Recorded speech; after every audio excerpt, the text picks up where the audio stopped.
dear students. So this is my first video. If you like this video, please like, share and subscribe to our channel. So start करते हैं. सबसे पहले tissue क्या होता है? ये एक तरह का क्लस्टर ऑफ सेल होता है. ठीक है, मतलब सेल क्या होता है? एक फंडामेंटल यूनिट ऑफ लाइफ है. ठीक है, जो कि आप पिछला चैप्टर पढ़ के आए होंगे. सबसे पहले मैं टिश्यू अपलोड कर रही हूँ बिकॉज ये जो है ये ज़्यादा इम्पोर्टेंट है बच्चों के लिए. क्लस्टर क्या होता है? Bundle of cells. Okay, A group of cells that are similar in structure and work together to achieve a particular function forms a tissue. आप एनिमल में देखो चाहे प्लांट सेल में देखो, दोनों में टिश्यू होती है. सेल भी होता है. सेल थ्योरी में अपन ने पढ़ा है. सो सेल जब फॉर्म होते हैं, एक क्लस्टर बन जाता है, वहाँ से टिश्यू बनता है. After tissue is organ, organ के बाद organ system and then organ system से एक ऑर्गेनिजम्स बन जाता है.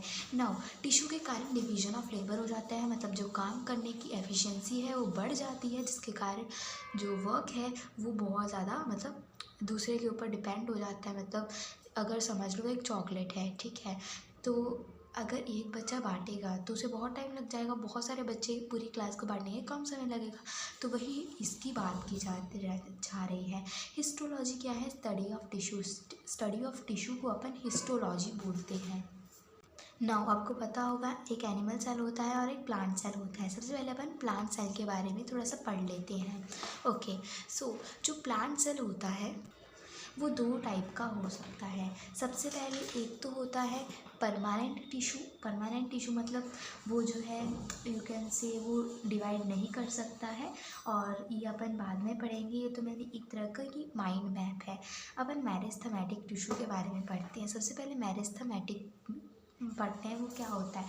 सो ऐसा टिश्यू जो कि जिसकी सेल डिवाइड कर सकते हैं रिपीटली. ऐसा टिश्यू जिसके की सेल जो है वो रिपीटली डिवाइड कर सकते हैं, जैसे कि ऐसे सेल्स. ठीक है, मतलब मेरिस्टेमेटिक टिश्यू में ऐसे सेल्स होते हैं जो कि डिवाइड कर सकते हैं repeatedly. And cells are small and isodiametric, मतलब उनका डायमीटर सेम होता है. सेल स्मॉल होते हैं. इंटरसेलुलर स्पेस एब्सेंट होती है, मतलब दो सेल में जो स्पेस हो रही है वो क्या होती है? एब्सेंट होती है.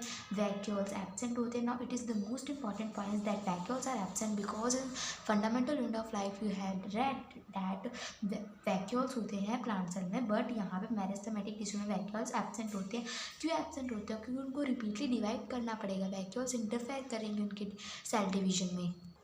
एंड अगर मैं बात करूँ इनकी सेल वॉल्स होती हैं वो भी थिन होती हैं, क्योंकि इतना सारा तो उनको काम करना है, बार बार डिवाइड ही तो करना है, तो फिर वो उनके पास थिक वॉल्स होके वो क्या ही कर लेगा. तो मेरिस्टेमेटिक टिश्यू आई होप आपको समझ में आ गया होगा. और उसके अंदर जो अपन एपिकल मेरिस्टम पढ़ने वाले हैं उसका एक फर्स्ट टाइप है. नाउ एपिकल मतलब एपेक्स. एपेक्स मतलब टिप पे होना. एक प्लांट है as you can see here, तो वहाँ पे क्या है एपेक्स उसकी टिप हो जाती है. शूट एपिकल मेरिस्टम मतलब उसका ऊपर वाला. Increases length of the shoot और स्टेम, मतलब शूट मतलब ऊपर वाला, जो कि ऊपर वाले की लेंथ और शूट को इंक्रीज करता है.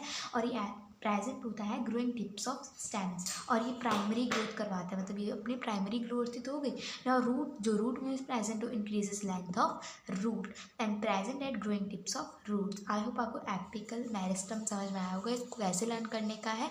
एपेक्स से लर्न कर सकते हो. नाउ लैटरल मेरिस्टम मतलब इंक्रीजिंग ग्रिथ. ग्रिथ अपन ब्रेथ भी बोल सकते हैं.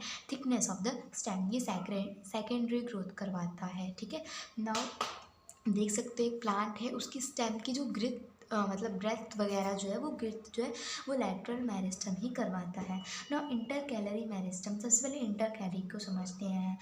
देखिए सबसे पहले तो ये कुछ प्लांट्स में ही पाया जाता है, जैसे कि शुगर केन हो गया, बैम्बू हो गया, मेंटोटा. आपने देखा होगा वहाँ पे नोड्स होती हैं as you can see here, ये नोड्स कहलाती हैं. और ये इनके दोनों में जो स्पेस होती है इसे पर इंटरनोड बोलते हैं, और यहाँ पे इंटरकैलरी मेरिस्टम प्रेजेंट होता है. Increasing the length of stem and internode elongation.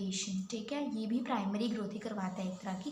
Regeneration of leaves after grazing, जैसे कि बहुत सारे एनिमल्स देखो ये जो चीज़ें हैं ये ज़्यादातर एनिमल्स जो है वो खा लेते हैं. दैट्स वाई ये जो लीव्स है ये आफ्टर ग्रोइंग जो है मतलब रीजनरेशन भी करवाते हैं. आई होप आपको आज का ये लेक्चर समझ में आया होगा. This was the part number 1 and next part में अपन इसकी और पढ़ेंगे. ये नोट्स हैं, और अगर आपको NCERT लाइन बाय लाइन चाहिए यू कैन कमेंट डाउन.